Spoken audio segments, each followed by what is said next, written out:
শেখ হাসিনা পালিয়েছেন 5 তারিখে। যে শেখ হাসিনা তার যুবলীগ ছাত্রলীগকে নানা প্রলোভন দিয়েছেন, আশ্বাস দিয়েছেন, তোমরা নামো, তোমরা প্রতিহত করো। প্রতিহত মানে তোমরা গুলি করো, তোমরা হত্যা করো, এর ফ্রি লাইসেন্স দিয়েছেন শেখ হাসিনা। কিন্তু তারপরে আপনি নিজের বোনকে নিয়ে একা পালিয়ে গেলেন, যুবলীগ ছাত্রলীগকে ফেলে দিয়ে, শ্রমিক লীগকে ফেলে দিয়ে, মৎস্যজীবী লীগকে ফেলে দিয়ে।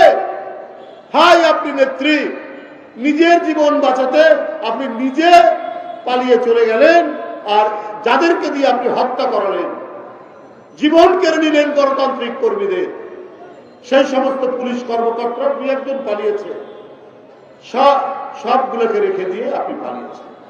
তা আপনি এরপরে যে দেশে আশ্রয় নিয়েছেন সেই দেশ থেকে মাঝে মাঝে আওয়াজ তোলেন, আমি কাছাকাছি আছি, ভিডিও ভাইরাল হয়। সেই ভাইরালে শোনা যায় তিনি বলেন আমি কাছাকাছি আছি, দূরে নয়, নেতা কর্মীদের উজ্জীবিত করার জন্য। কিন্তু আর আগের মতো তিনি আর সাড়া পান না। 2-1টা দুর্বৃত্ত তো আছেই, এই দুর্বৃত্তদেরকে তিনি আশকারা দেন, তুমি মারো, প্রতিহত করো, হত্যা করো। ইতিমধ্যে 2-3 জনকে হত্যাও করিয়েছেন এই দুষ্কৃতিকারীদের দ্বারা। আবার মাঝে মাঝে উনি গুজব ছড়ান, মিথ্যা কথা বলার তো অভ্যেস। ওই যে বললাম, ঢেকি স্বর্গে গেলেও ধান ভাঙে, ও নরকে যাওয়ার পরেও ধান ভাঙছে, মিথ্যার ধান ভাঙছে। উনি বললেন, এবং তার লোকেরা বলে বেড়াচ্ছে, নির্বাচিত রাষ্ট্রপতি ডোনাল্ড ট্রাম্প নাকি বলেছে শেখ হাসিনা এখনো প্রধানমন্ত্রী বাংলাদেশে। তো এগুলো আসলে অন্য কিছুই না। এই মিথ্যাচার দিয়ে তিনি যেমন 15 বছর মানুষ খুন, গুম, গুপ্ত হত্যা, ক্রাশ ফায়ারে হত্যা মেরেছেন, আর জনগণের সামনে এসে নিজে কান্নাকাটি করেছেন। তিনি ঘাতক, তিনি কসাই, তিনি হত্যাকারী, তিনি নরপিশাচ, কিন্তু জনগণের কাছে এসে অভিনয় করেন, মাঝে মাঝে চোখ দিয়ে পানি ফেলে।